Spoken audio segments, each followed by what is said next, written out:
Okay, I gotta admit, I'm pretty fired up for this episode. Oh, I'm shocked. I'm telling you, I'm shocked. Do you know how many comments I got about you being fired up the last episode? Yeah. People were concerned about your blood pressure. Yeah, no, this is different. This one's different. This is not me, like, boiling over frustrated. Okay? This is me just watching the delicious developments that we're seeing in some of the political races in this state, and it's cracking me up. I might need to write one of your sources who I know well, who we know well. Right. And just tell him to... it could be a him, but he goes by they sometimes.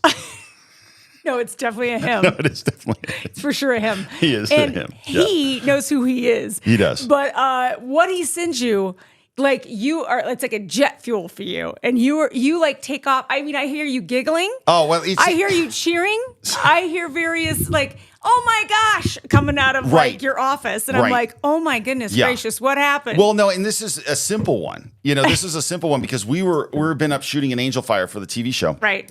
And so I wasn't able to look at my text and I didn't see what he sent me. And it's something very simple. It's from the New Mexican. Yeah. It's no big deal. But it's so delicious and great that you're going to get a kick out of this. It's hilarious. Let's do this. Let's give everybody just a very quick bullet preview. Like, don't go into everything on everything. Okay. It's called a tease, Mark. Okay, tease. Let's Here we go. Tease people. Okay, the Democratic governor's race in New Mexico is heating up. It's getting Try nasty. not to laugh. Try not to laugh. Okay, keep going. It's so great these two are going at each other. Okay. The new poll is out from the Albuquerque Journal on the Albuquerque mayor's race. Mm-hmm. Okay, we broke a leaked poll last week, and it's pretty similar to what you're going to see here, but it's super interesting stuff. So we'll go through that as well. We're also going to talk about, in the Journal today, this is Sunday, Brian Colon, former state official and lawyer, and actually a very nice person, actually, if you get to know him, really, writes a ridiculous article about attorneys in the state of New Mexico and medical malpractice and how attorneys are wearing the cape, the Superman cape to keep you safe. Oh, thank goodness. Yeah, it was beyond crazy. Okay. And we're going to get into the Portland issue as well, talking about Trump sending troops into Portland and leaders in Portland, what their reaction is. And this is unreal when you see that. And a couple other big issues. We're also going to talk just a little bit more about the autism issue really quick, and then we'll do how much money should a wedding gift cost? And of course, Sunday game day strikes again. Okay. All right. Nice. That's better. Yes. It's nice. All and right. concise. That's my quick. That's it. I'm sorry. Right. I'm sorry. I was too long before. Well Let's do done. it. Okay, so this first article that Mark is like giggling, laughing, I don't know, all the things this morning with this. But okay, here is the headline out of Santa Fe, New Mexican. Tensions rise between Dem candidates for governor. I'll read you just a little bit. And then, of course, Mark, you're dying to respond. So we will get right to you. Okay, as Democratic gubernatorial candidate Deb Haaland addresses attendees at Nuestra Tierra's Gala Friday night in Santa Fe, tension brewed between the former Interior Secretary and one of her opponents for the party's nomination. The campaign between presumed frontrunner Haaland and her leading challenger, Bernalillo County District Attorney Sam Bregman, was largely quiet and respectful for months, but became more openly hostile in recent weeks. At a news conference in Albuquerque last week, Bregman unveiled a blueprint listing how he would address crime, homelessness, energy, education, healthcare, and numerous other topics, and challenged Haaland to a series of debates. Haaland's campaign responded by mocking sections of Bregman's plan as, quote, absolute gibberish, and accusing his team of plagiarizing sections of the 189-page document. Oh, boy. There hasn't been a response to the debate invitation, Bregman's campaign said Friday. Quote, while Deb is sending out Pasoli recipes, Sam is ready to debate the issues that matter, read the subject line on a Friday email announcing the launch of his website, quote, Days Without Debate, to track how long his request has gone unanswered. Okay, so let's stop right there. We have said from the very beginning that Bregman's whole approach to this thing was going to be to engage Haaland one-on-one on a debate stage to try to shred her, to try to expose her for what he believes is sort of a thin veneer of policy, prescriptions, and knowledge. Mm-hmm. Okay? Meanwhile, what Deb's going to try to do is stay out of this, stay above it, right? And not engage him directly. And what this is a microcosm of is this whole race. And this is a microcosm of Bregman. Bregman goes and produces a 189-page document. First of all, idiotic. Yeah. Sam Bregman didn't sit down and write 189 pages. And clearly he ripped some of it off, which we'll get into in just a second when the New Mexican does him the favor of exposing more of what happened here. But Bregman, classic Bregman, right, just goes out there, overdoes it, and extends himself and gets caught.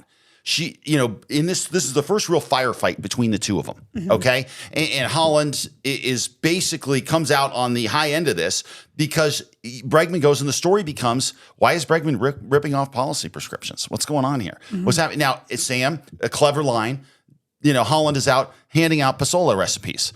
Okay, that's kind of what he's going to do, right? But if you're Haaland and you always have something to hit him on, like, hey, by the way, you're a phony and people have brought these up before and here's where they came from. What are you doing? And I'm sorry, a 5-point policy page, we know this for our own personal case, shouldn't be 189 pages because I'm not sure who's going to read it. It's stupid. Yeah. It's dumb. It's over the top and it just isn't smart, right? I mean, you're just going and laying up. Plus, they're not your ideas, clearly. And that's okay. They don't all have to be your ideas. They don't. You can say, we took this idea from here. We took this idea from. There's nothing wrong with that. Right. Nothing wrong with it at all. But what you're starting to see here is this thing lay out perfectly, which is Sam is already doing the debate calendar clock, right? Like, you're ducking me, you're ducking me, you're ducking me. And then Haaland is already going back at him with, you're a phony. You're a phony. You rip things off. Just wait. She's just waiting to hit him with the, you're a man of all seasons, right? You're everything to everybody. Yeah, So this is laying out exactly like we said it would. So let's keep going here. Okay. By turning up the heat, I hope we can finally bring those one-on-one dialogues to the voters where they belong, out in the open. That is never happening if you're Haaland. Haaland's like, one-on-one, nothing, sir. All right, go ahead. Bregman said in a statement. Haaland campaign spokesperson Hannah Minchoff emphasized Haaland's busy schedule and referenced an article that appeared on the new website, New Mexico Political Report, that alleged portions of Bregman's policy brief pulled text directly from documents published by federal and state agencies, among other sources.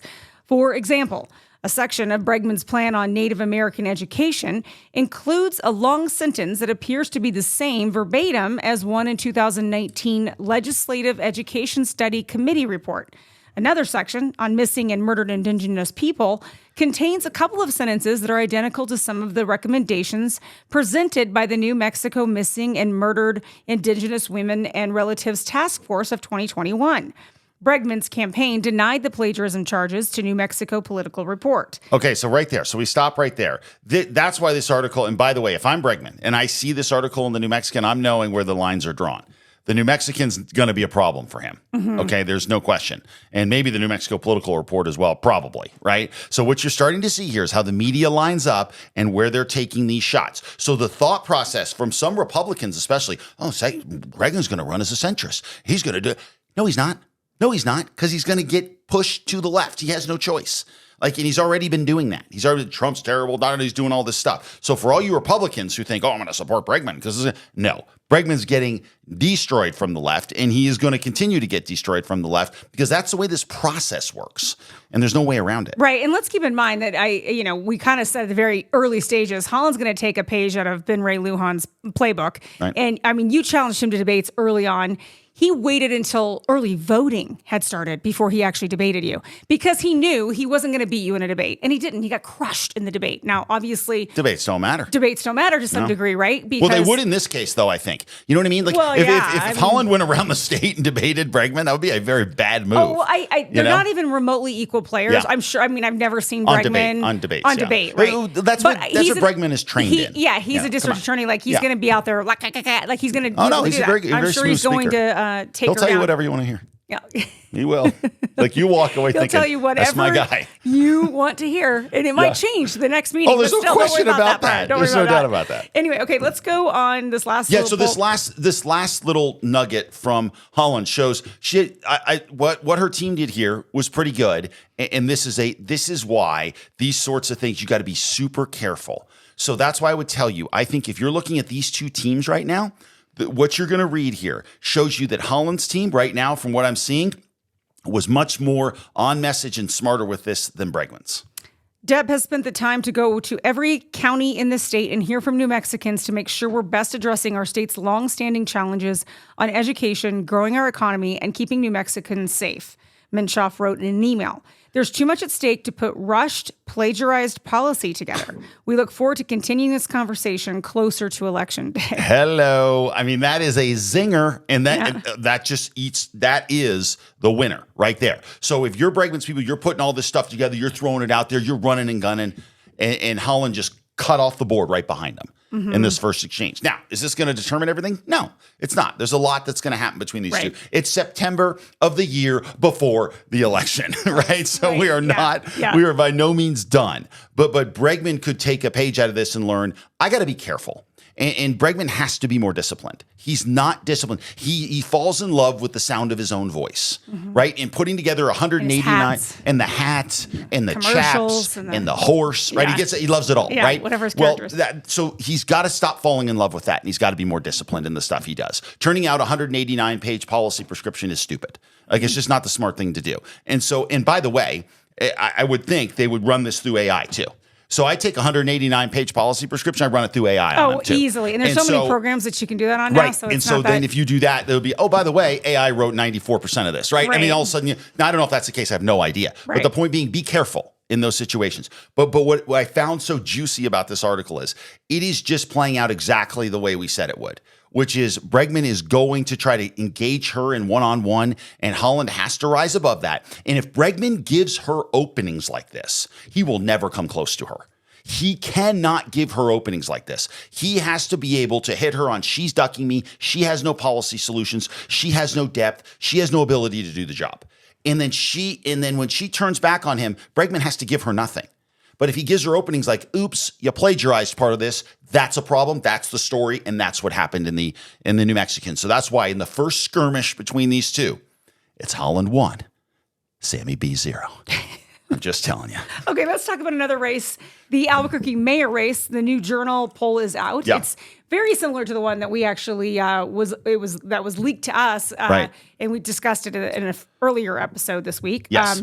So it's pretty similar, but it says here, the headline here says Keller leads, but many voters are still undecided, which was really what we talked about mainly in our coverage of it, is how high the undecided still are. No, that was your observation, and I think it was really smart. I am pretty smart sometimes, it turns out. But anyway, I won't brag about it though, because honestly, it doesn't sound like it. It's like, I don't know, once every 20 days I have something smart to say. No, you were fantastic. So anyway, it's very true. Okay, break this down for everybody. These graphs, they always it's funny because when you see this stuff come out in like a governor's or Senate race, they go a lot more in depth than they did here. And so they don't give us as much detailed information. The poll that we got leaked to us had much more detail than this. I don't know all the details on what Sanderoff did here, but he's a good pollster, and he always, by the way, Sanderoff polls, for anybody who is in politics knows this, always have a high number of undecideds.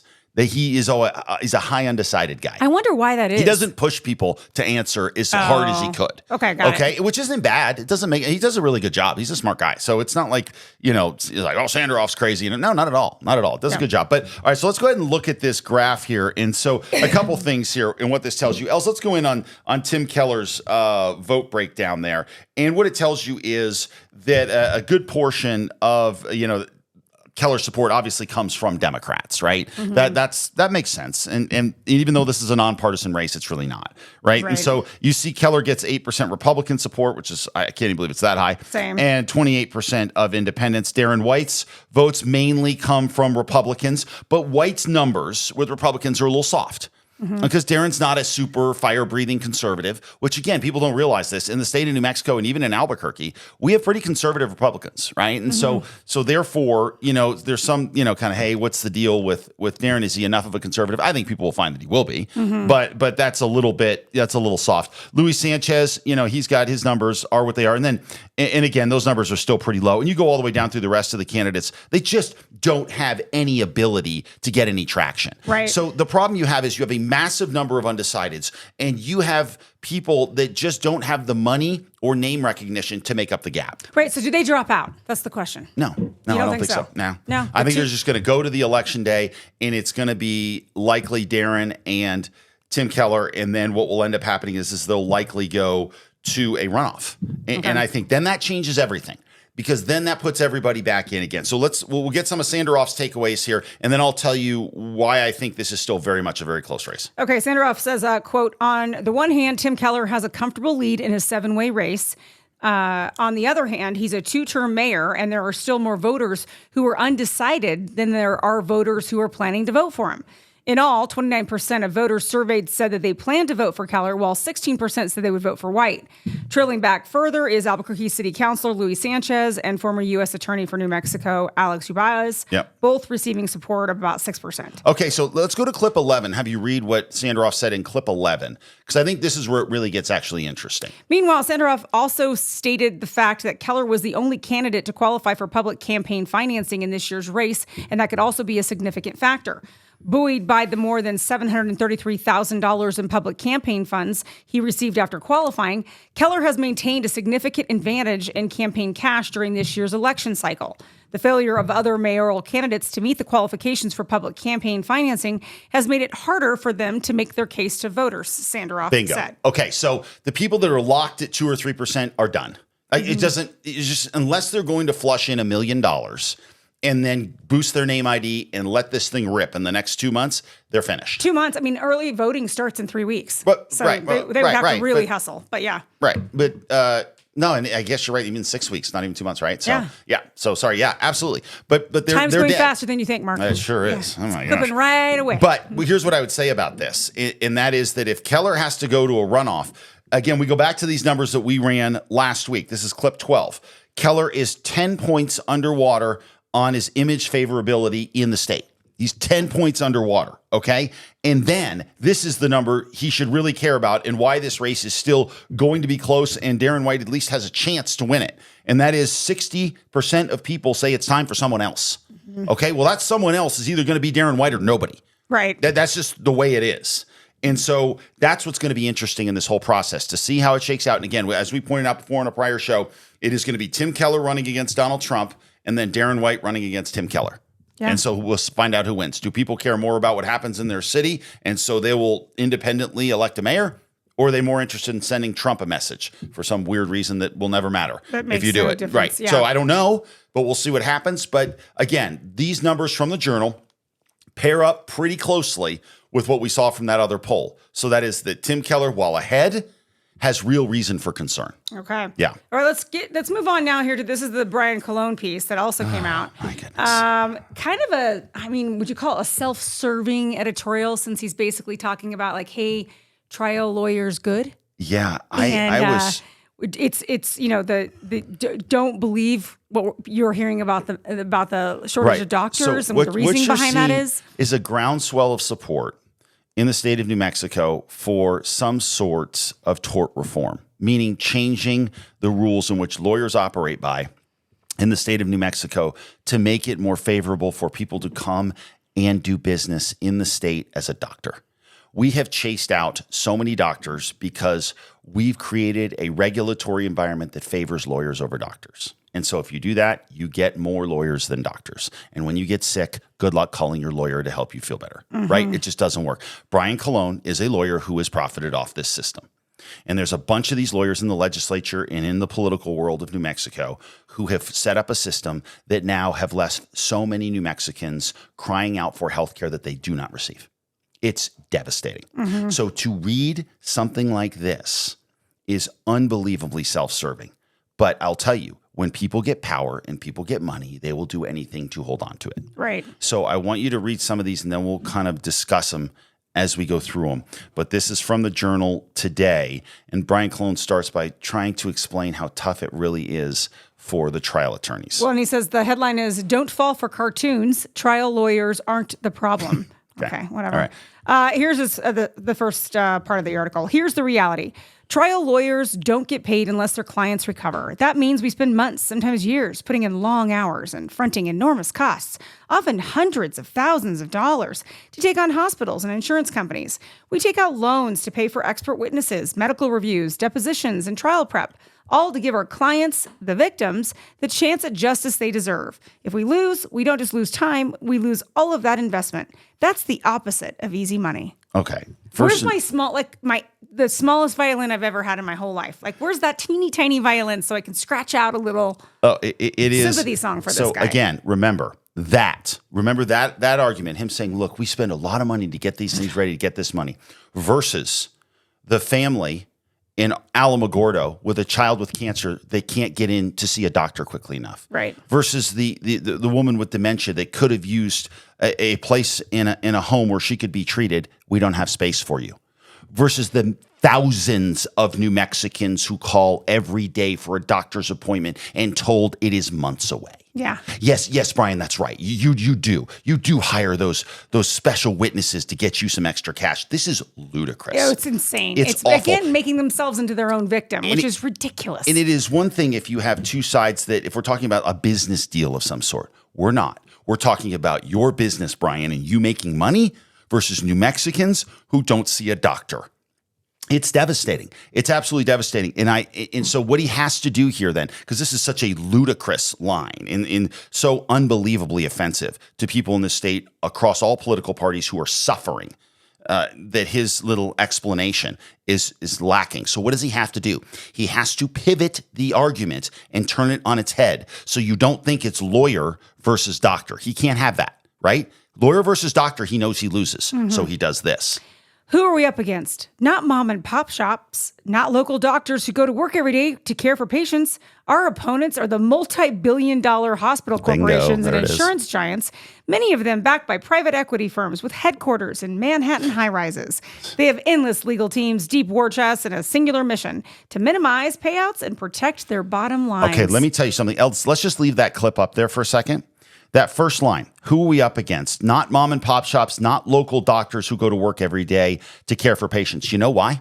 You know why he's going up against big companies? Because we have created a regulatory environment in the state of New Mexico where we have chased all independent doctors away. The only people that can afford to operate here are those big time companies in those big time hospitals. Those are the only ones. Everybody else is gone because the rates are too high. They've created this environment where you get these big fat cats. And by the way, these fat cat hospitals and all these other corporations, they settle regularly with these attorneys. But it's the environment and the gall of Cologne to write this article and say, my gosh, we're not going against the independent doctors. No, you're not, because they're gone. You already chased them out. You got rid of them. You've already fed on that carcass. So now you're feeding on the next bigger carcass. The problem is the people who suffer are everybody in the state who needs any sort of medical care. It's awful. And for him to say this is so ridiculously insulting. So they've created this horrible environment. And now they say, oh, no, it's Manhattan high-rises. Don't worry about it. Guess what? It's not Manhattan high-rises. It's your aunt that can't get to see the doctor. It's the oncologist that doesn't have time to see anybody in your family because we don't have them here. It's the fact that we are looking for out-of-state doctors and to be able to do any sort of telehealth to other states. And they're going to shut that down. That your lawyer friends are blocking that one too, buddy. Yeah. So we can't do any of it. And so you are literally taking healthcare away from New Mexicans, and then you're saying, oh, no, don't worry, I'm just suing these Manhattan guys so I can get mine. The problem is you are costing New Mexicans their health care. And if you want to dive more into the medical compacts that we were talking about here, where they potentially could bring in doctors via telehealth to help the state, the folks here in New Mexico. And it does have some support, like by the governor and Republicans and some Democrats. Yeah. But it's going to get shooed away because the trial lawyers here in the Senate are going to say no to that, right? So if you want more information about that, we just covered that in our last episode. Go back to that one because that idea is not going away either. And the last quote on this, in case you haven't heard enough of this, there's a cherry on top that he has the gall to bring up as well. But let's be clear. The true imbalance of power is not between trial lawyers and doctors. It's between vulnerable patients and billion-dollar corporations. Trial lawyers are simply the equalizers. Oh, they're the equalizers. God, he should have his own TV show. I was going to say, we should Equalizer. put that. Well, what is that? Wasn't that like a Schwarzenegger movie or a... No, it's a TV show called The Equalizer. Oh, okay. Yeah. Right. Oh, I think also, I don't know. It was a TV show, and I think it was a movie, too. Yeah, it was either Schwarzenegger or Stallone. Anyway, okay, we give families a fighting chance. We force accountability. We make sure the harm done to one person can't be quietly buried by a company that would rather hide the truth than change dangerous practices. Okay, here's what I would say to every New Mexican. Which is a bigger threat to you? You know, everybody knows we absolutely need attorneys to stand up for people who have been wronged. But it's just an out-of-balance system. And it's favored Brian Cologne. And he thinks he can go and gaslight you into believing something that just isn't true. And that is that he's standing up for you. Well, guess what, Brian? When somebody gets sick and they have cancer and they knock on your door, you're going to be worthless to them. Mm-hmm. But boy, you're going to have a nice house while doing it. I hope it's worth it. Because people of every stripe and background and political belief are suffering in this state for your largesse. Every one of you guys. Mm-hmm. And you have the guts. You have, I want to say something else, but you have the you-know-whats, the cojones to write this garbage when so many families cannot get care. It's pathetic. Yeah, it's really sad. I mean, we were just talking to some friends of ours this weekend that are traveling to out of state, 2 different locations to just get basic care for their eyes and their hips and things of that nature that they have to wait over a year to get in. And by the way, all the rich people in the state of New Mexico, they go wherever they want. Right. It's the low income families that can't. Right. It's the low income families, that live across the state that are like, I can't go anywhere. I can't go to Mayo. Right. They can't go to Houston and go to MD Anderson. They can't. They rely on a state and leaders who care enough about them to make sure they have care in the state. Clearly, they've been let down by this. I mean, I guess if people really want to do something, write a letter to the Senate, your representatives that are in the state Senate, and say the medical compact deal is a good deal for us. We need a worst case scenario. Give us the telehealth doctors. If we can't pull the doctors in, at least start with that. Yep. At least start with that. And write the governor and say that you support that as well. I mean, that's one start, I would say, for people that get frustrated and want to do something. And then secondly, I'd vote the trial lawyers out when their reelect campaign is back up. See who the lawyers are, and maybe don't vote for them this time. Perhaps. It has been years in the making here, and it's devastating. And when you see, when you have the Speaker of the New Mexico House and the governor, who we don't agree on much with at all, saying we got to get more telehealth in here, and they're blocking that too. And you have a special session on October 1st, by the way. We were going to mention that off the top. We didn't really talk about that very much, but that was one of the things we were hoping to see on the agenda. And what we've been told so far is that that's not going to happen. No, it's likely going to be some of this stuff it's likely going to be theatrics. Okay. So the House and the Senate don't want to stay there more than a couple of days, which fine. But what they're likely to talk about here, like we need CYFD dealt with. We need the medical malpractice dealt with. It looks like Republicans will introduce those things and they'll be immediately killed. Okay, so don't think for a minute that your Republican House members and Senate members aren't going to introduce those things. They are going to. They're just going to be killed. CYFD, going to be killed. It's all going to be killed, okay? What will be likely dealt with here is some vaccine mandate issues that they're going to try to basically put a structure in place so they can kind of break off from what any federal mandates may or may not be, that the state will have their set of mandates, okay? Then they're going to do some theatrical, Trump's could pull funding for this, so we're going to guarantee funding and all this. It's all theatrics. There are problems. We all know what they are. We all know healthcare, crime, CYFD, lawyers. We have we know what the issues are. They could absolutely be dealt with. They won't be. And that's too bad. Yeah, so we'll cover the October session. I'm sure it'll be a short and swift one, and we'll get some reports out on exactly what happens for those of you that are interested in that as well. Okay, let's move on to a little bit of national news. Yeah. We've got Trump now saying that he is going to send in the National Guard to help, especially around the violence that's been happening around the ICE detention centers there in Portland, the protests that have kind of gotten out of control there. So here we go. Let's take a look first, though, and let's see what the local representatives are saying and how they're feeling about all this. Right, and not even necessarily right. So we start with Patty Murray, who's not in Oregon, obviously. She's a Washington senator, but that's the neighboring state, right? Okay. But when I saw what she wrote, I was like, what? Okay. So go ahead. So she starts here saying, Portland is a beautiful and vibrant city. It's not a war zone. Oh. The president needs to keep the military out of the Pacific Northwest. This is yet another abuse of power. Leaders across America and government, business everywhere need to push back. Okay, so what we're going to see here in 3 different examples are, we have leaders who would rather let their people suffer under ridiculous violence and have a political point than solve the problem. Instead of working together with the president, working together with whoever they need to make sure Portland, I lived there for a couple of years, it's devolved into a complete disaster. It is, okay? And so I want you now to listen to Portland Mayor Keith Wilson. He also does not want any help. He would rather, again, let drugs run rampant, let crime run rampant than solve the problem. He just doesn't want to solve it. So let's listen to what he says. President Trump has directed all necessary troops to Portland, Oregon.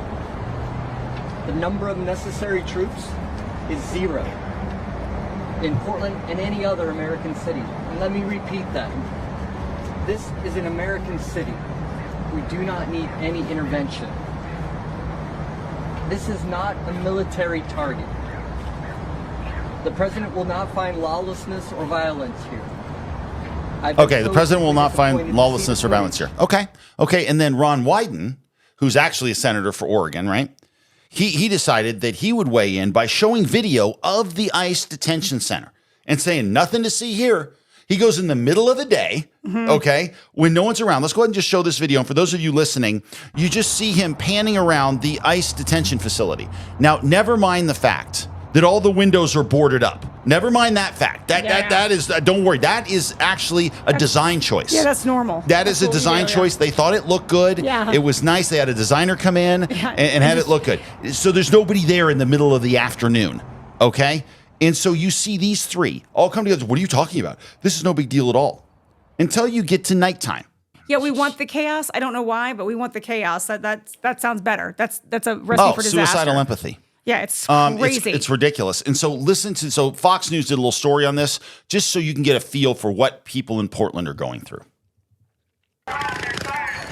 Night after night, this is the scene just outside the ICE facility in Portland. Hundreds of residents live in apartments just feet away. They routinely call police about the noise and crime. I'm calling about the protesters. They've cornered 2 women out here. They need help. Please send the cops. But the cops did not come. Residents on their own. Turn that down. It's midnight. We the people need sleep. This week, protesters brought what looked like a guillotine. Some confrontations end with residents getting assaulted. First a bullhorn, then a fist. No arrest was made despite the injuries. On this night in late June, federal police used tear gas and flashbangs. Again, no Portland police in sight. It came out later in court that one officer told another, if it were not ICE, we could assist directly. Julie Parrish sued the city to force police to enforce local laws. This is a full-on abdication of police duty in a 4-block radius that impacts some of the most vulnerable Oregonians that we have. Now they've said, meh, we're just going to let violent rioters do this for 80 straight nights, and we don't care. Portland police responded, we take these concerns seriously. At the same time, we are committed to protecting individuals' rights to express themselves peacefully. Is that what that is? The approach is pathetic. It's childish. And if you enable people to behave the way the protesters have and wreck the neighborhood for everyone else, they will come back and wreck it the next night. The protest chaos, which began with riots aimed at social justice in 2020, has severely damaged Portland's reputation. It's now ranked by the nonpartisan Urban Land Institute as the second worst place in America to invest. Okay, so here's what's interesting. Here's what I pull from that. You have the mayor saying, we don't need federal help. We can manage our own situation. We're an American city. We can take care of ourselves.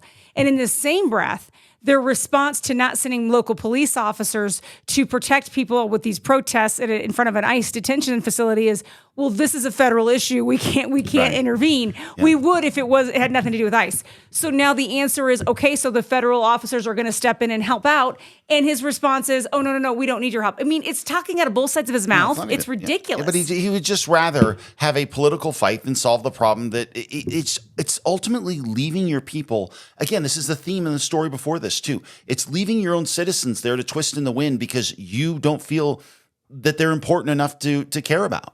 That's what it is. I mean, and the guy from the Cascade Policy Institute was right. He said it's childish. It is childish. You act like a child. You're a petulant child.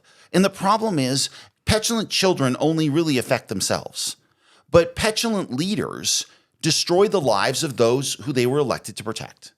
It's that simple. And it drives me crazy. But I did look. I just want to make sure that the numbers were what I thought they were for Portland. So for their mayor to stand up and say, "Oh, we made a lot of progress. Things are much safer here." Portland is all about farmers markets and music festivals. That's all we are here in Portland. Yeah. Are you? Well, here's a look at the most dangerous cities in America. And I'm pretty sure if Ella goes and moves in just a little bit, you're going to see Portland, Oregon at number 2. Mm-hmm. And Portland's a beautiful city. It really is, or it was at one time, because they have handled this city so incompetently, and because they have allowed anarchists to reign supreme and drug-addicted homeless people to take over their streets instead of getting them the help they need, this is what you get. Yeah. Okay. Well, let's talk a little bit. We talked a little bit about this in the last episode. Is there going to be a government shutdown? Right. And that's 2 days away. Yeah, it's coming. It's going to be this week, right? It'll be this week's news. So JD Vance had a few things to say about it on Fox News Sunday, and so we pulled a clip from him. This government shutdown issue looming next week. How do you see this? And are you opposed to a shutdown, or do you think there would be advantages to that potentially? Well, look, we don't want to shut down the government, Martha, but it's really up to the Democrats. Under our system, you need 60 Senate Democrats to vote for the clean continuing resolution that the president and House Republicans have put forward. I think it's preposterous, Martha, and I think the American people really should pay attention to the fact that Democrats are threatening to shut down the entire government because they want to give hundreds of billions of dollars of health care benefits to illegal aliens. I've never seen anything like it. I've never seen a political party actually advertising the fact that they want to shut down every essential function of government, and they want to use that as leverage so that they get more money for illegal alien health care benefits. It's such a stark contrast between Republicans who are trying to put the interests of the American people first and Democrats who I think would want to take money from the American people to give benefits to illegal aliens. We don't want to shut down the government, but if Democrats refuse to just pass this clean continuing resolution, that's exactly what's going to happen, and I think the Democrats are going to bear the responsibility for it. Okay, just a couple quick things. I think he accidentally misspoke. He said they need 60 Democratic senators' votes. They need 60 senators' votes, right? So they'll get 53 Republicans right off the jump, right? So they need 7 or so Democrats to come along and say, basically, provide cloture, and then boom, the CR goes through, and everybody's okay. But I don't know if they're going to get it or not. But this is one of those things that the party out of power, which in this case is the Democrats, usually gets blamed for the shutdown. So one of the things Democrats are trying to do is a point of leverage is to be able to say, we want some money added in to provide more health care for people who are here illegally. Obviously, that is an issue that the Republican Senate's not going to agree to. Like, not going to happen, right? I mean, Americans with the amount of debt that we're in and all that stuff, it's crazy. So anyway, we'll see what happens with this. But one thing that's kind of interesting in all this, and it's a little bit in the weeds, and I had some information on it, and I started to get into it, and I was like, oh my God, this is a little in the weeds. But so the reason they do these CRs is they often, in a continuing resolution, that keeps funding going until later in the year when they usually pass this big, huge, gross bill, which nobody's really accountable for, and it's not well done. Okay? What Speaker Johnson is trying to do now is he's trying to set up basically 12 different bills that would fund different parts of the government more accountably than we are doing right now. And it's a really good thing to do. And there have been Republicans and Democrats who have come together and said, all right, let's work on doing this. So they need about 7 more weeks to get it done. Okay, basically. And so that's what they're trying to do in all of this. So if Democrats come in and they say, no, we're going to shut down the government, well, then that will blow that whole process up, right? That'll create a huge issue there. And then it will not allow for the negotiations to really continue in any sort of meaningful way. So we'll see what happens here. I don't think the government will be shut down. I hope it will not be. Because I think it's usually a bad move for the out of power party, and I think eventually you'll see a buckling from Schumer eventually to say, okay, we'll do the CR and try to work on the funding issues after that. Okay, so we'll see. We'll cover that on our next show. Yes, we should know by then. Yeah, we will. Yeah. We'll know. Yep. What happens? Yep. Okay, Comey, this Comey indictment kind of stirring up all kinds of conversation, definitely online. I mean, people are all over the map on this one. Should this be done? Should it not have been done? It was 5 days before the statute of limitations, is my understanding, would have run out on on filing this indictment against Comey. They put kind of a very thin document out originally on. We really don't understand the indictment verbatim, other than the fact that they're saying he lied to Congress when he was under oath, and that is enough to file the indictment with more information coming soon, is kind of the way that they've been processing this since Friday.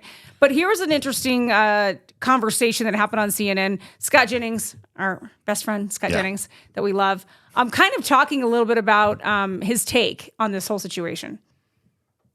People that need to be held accountable. I agree with Joe.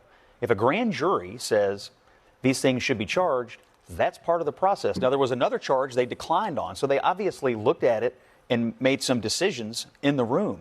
But the fact is, Lindsay Halligan walked in there, gave them some evidence. They looked at all of it. They charged on 2, And I know people who think they may not be done. There are people in our orbit who believe that maybe this is a holding matter and there's going to be a superseding indictment. And so there may be more information yet to come here. But every Democrat in this country for years made no secret about the fact that they wanted Donald Trump and his people prosecuted, put in jail, and prevented from running for re-election. And they opened this box, and now they're living in it. So, and that is so true. So we talked about this before when all the Trump prosecutions were going on. You know, you literally had in the state of New York, they went and passed an additional law that allowed them to look further back in history so that they could go after Trump and sue him and hurt him.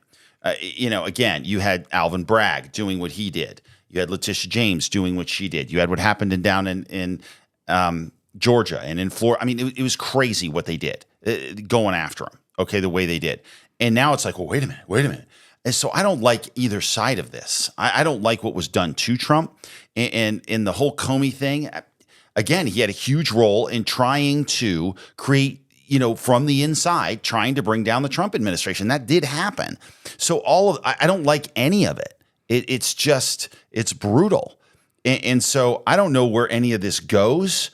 But I think the thought that Republicans should just back away and let it kind of go away. I get why people don't want to take that approach. I get why people say you have to hold people to account. But to what end? Where does this all end? I don't know.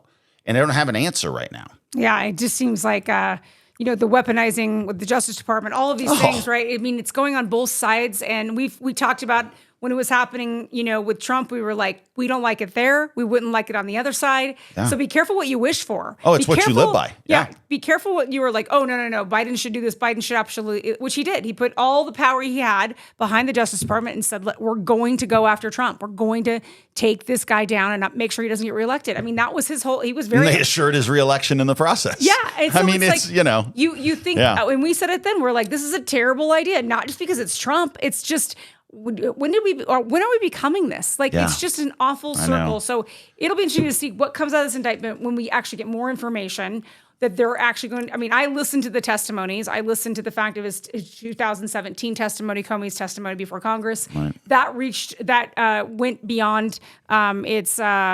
Statute of limitations. And then 2020 is the one there. Right. And then 2020, he retestified again saying the same thing. Yeah, and that's what they're going after. So it'll be interesting to see what happens. Yeah. Okay. Yeah, I want to go back on this Tylenol thing in autism. Okay. Marty McCary did an interview today. And by the way, there was a tweet from Tylenol that we didn't see when we did our last show. Mm-hmm. Okay. And our point on the last show was the fact that the Trump administration has come out and said, look, Tylenol should not be taken by women who are pregnant, at least unless it's a pretty extreme circumstance. There's too much out there that's a concern. Our point was, as a family of an autistic child, that this is one of those things that we love the fact that somebody's addressing the issue, that somebody's aggressively saying, let's find out what's going on here, right? It may not just be Tylenol. It might be Tylenol. We don't know, right? We believe personally there's going to be more to it than just Tylenol. Absolutely there is. But if there is a health concern with Tylenol in children in embryo or children in utero and toddlers, it should be addressed. Yeah. And so Marty McCary said something pretty interesting here. So for those of you who may not fall on the side of, you may look at Trump and you may say, I have my problems with Trump and da-da-da-da-da. Listen what Marty McCary says about their approach to this whole thing. And I think what you'll find is it's pretty encouraging. The president has a right to agree with the dean of the Harvard School of Public Health, who has reviewed the scientific literature and said very publicly in a statement, and I quote, there's a causal relationship between prenatal acetaminophen and the neurodegenerative disorders of ADHD and autism spectrum disorder. Now, there may be many causes of autism, and that's the exciting part of our analyses that we're doing. And it simply may be one factor with a small effect size, but we described leucovorin this week as a potential treatment for autism. We've got to do something. We have this expanding epidemic. Nobody has really put it front and center until we got this charge from President Trump and Secretary Kennedy. We've done an incredible review of the literature, and we're proud to report in 2 weeks we're going to have a first therapeutic that may help up to half of kids with autism. That's incredible. Mm-hmm. Okay, that is incredible. Okay, and I want to take you back. Actually, Ella, let's go to clip 28. This is a tweet from Tylenol, from their real account in 2017. And you can just read the tweet. Here it is. We actually don't recommend using any of our products while pregnant. Thank you for taking the time to voice your concerns today. Okay. Okay. So even Tylenol is saying, maybe not for pregnant women. Yeah. Okay. Maybe not. And then that takes us back to clip 27. And I don't want to get into specifics here, but it was the Autism Society of New Mexico who came out. We're part of this article. It was part of the article from the Journal pushing back and getting mad at the Trump administration. So just this last quote here, I think is important if we focus in on just the quote, Ella, and just kind of show us that. There we go. Perfect. Thanks. And it says this. It says it's very dangerous. And this is the director of the Autism Society of New Mexico. It's very dangerous for the autism community as a whole, but especially for our mothers that might feel guilty for something they did during pregnancy that was deemed safe. We do support the medical community in saying that Tylenol is safe, and we want mothers to know that they did nothing wrong. Okay, first of all, you have no idea. You have no idea what Tylenol does in this job. I would just encourage the Autism Society of New Mexico, just please, and I don't say this in any sort of arrogant way. I don't say this to humiliate anybody, but as the Autism Society of New Mexico, please don't get hung up on politics. Don't get hung up with people who tell you Trump bad, anything opposite Trump good. That's what you got caught up into right here. You went out over your skis. You don't know the first thing about what Tylenol does. You don't. You're not a doctor. You're not a researcher. You don't know. You're a parent who's been deeply affected by this, and I completely respect that. But have enough respect for other parents who the goal is not the feelings of current autistic parents. The goal isn't like, we don't want you to feel bad about this, so we shouldn't support this research. No. The goal is, let's find out what's going on so we don't have more parents like us. Like, that's what we should be doing. Right? That's what we should care about. And I kind of like, I don't know if this is a fair association, but, for years and years and years, we didn't know the impacts of smoking and drinking when you were pregnant, right? I mean, you look at the old movies and the old shows, people were smoking when they were pregnant. They were drinking martinis when they were pregnant because we didn't know the effects of nicotine and fetal alcohol syndrome for years until more research had been done. Now, yes, 15, 17-year-old research said that there was no correlation with certain things that are now coming to light when it comes to autism and ADHD. Again, we will say this, like what's frustrating to watch on social media channels now is, well, Trump saying this shows that he's not behind the science. And Trump is reporting on other medical reports and he's allowing funding to go through for more research. Find the beauty in that. I don't care if this is a Biden operation, a Clinton operation, or a Trump operation. I could care less.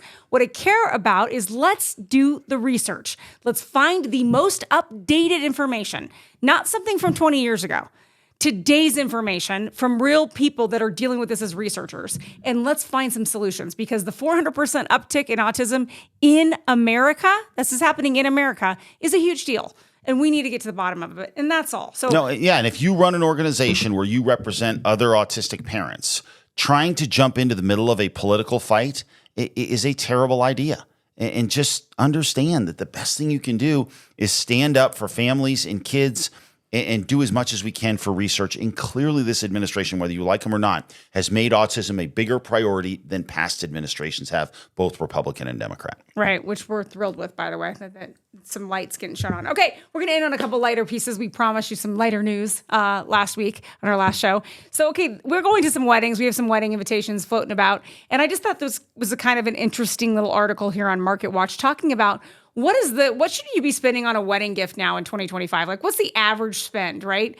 And it says, here's how much money to give as a wedding gift, whether it's a close friend, relative, or a distant acquaintance. A couple of things they pointed out was, there's this old school theory kind of that when you're invited, you should try to figure out like how much are they paying for my dinner or for me to be there, and you should equate that to your gift. Okay, that was kind of the old school thought. Some of you maybe knew that already, but basically they point out an invitation isn't a bill, so stop doing that kind of math because you have no idea what the meal's actually costing. So it just says here that number will look different for everyone depending on finances, where the wedding is, and how close you are to the couple. And that's okay. An invitation isn't a bill. They go on to say there's no perfect amount to give as a wedding gift.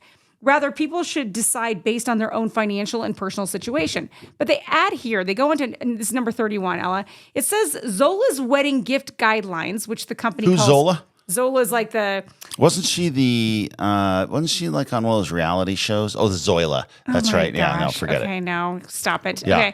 Okay. Jeff Lewis's housekeeper. Oh, yeah, I think. that's right. Oh, Jeff Lewis. I loved that show. Okay.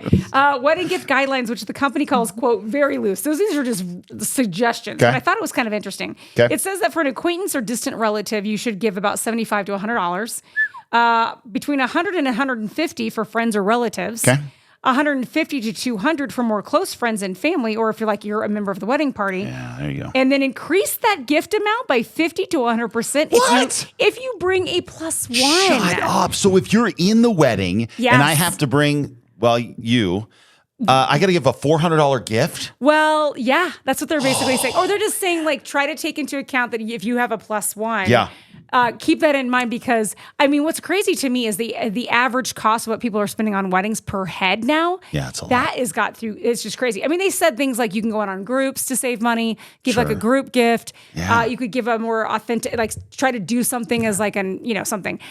So just keep in mind, we're going to have to do some math as we figure out like what's appropriate now. And, I guess in my head, I mean, when I read this, I was like, oh, $50 is the normal wedding present price point. Yeah, no. That's obviously changed. Yeah, no, I'm a that's little good point. behind the times. Yeah, so that's why everybody's like not inviting us to weddings, because we were only given the $50 gift apparently. No, I'm not saying that, but I just think that number, for whatever reason, kind of was sticking in my head. Yeah. So I don't really know. I'm not saying we've always stuck to that, but I was thinking that was kind of the number in my head. So I don't know. Yeah, Some people okay, have like a preconceived notion of that. I just thought I'd share that. Well, it's good that we don't end up, I haven't been in a wedding. I don't even know the last time I was in a wedding. Well, we're old. Yeah, it's a good point. People Who that wants like me in the their weddings wedding? that we go to now typically are people's like either second weddings, quite frankly, that if they're those our are age all or shaky older, now, yeah. right? Or and they're not asking anybody to stand up with them. That's a good point. Let alone a couple of 50-year-olds. They're not like, hey, let's line up the 50-year-olds to put on that bridesmaid dress. Like, those days are over, right? So, Yep. All right. So let's get to your favorite segment, Sunday so, Game Day. So here's the thing about where we are right now.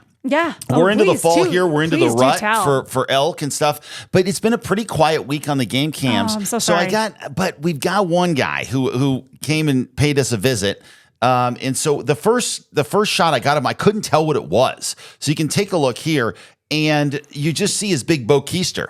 You see the backside of him. There's a big fella. You're like, oh my goodness. By the way, you got so many comments by what you called the deer's private area. Oh yeah. You and your wing dingies or whatever you were saying. Yeah, last I'm time. not for Yeah. So No. you have to come up with some new language because Well, no, the animals I get stand up by close and personal. I on the stand by cameras. it. But if you look at his backside, I mean, he's you can tell, or he or she, I don't even know which, but you can tell it's a big fella right there, right? And so, but I couldn't quite tell. So then he comes back around, and then we got another shot of him, and what you see here is he getting ready for hibernation. I mean, they've got some. Look at the jowls on this cat. Yeah, this bear look how big he is. Massive. Yeah. I mean, we were showing some hunter friends of ours, and they were guessing about 400 pounds. I mean, unbelievable. So maybe I don't know. Maybe this is a future mom getting ready to go into hibernation, and she's just eating as much as possible. I don't know. But there's no question. I mean, I think now up in that area, there's a ton of raspberry bushes and a ton of different things like that. That's what I think they're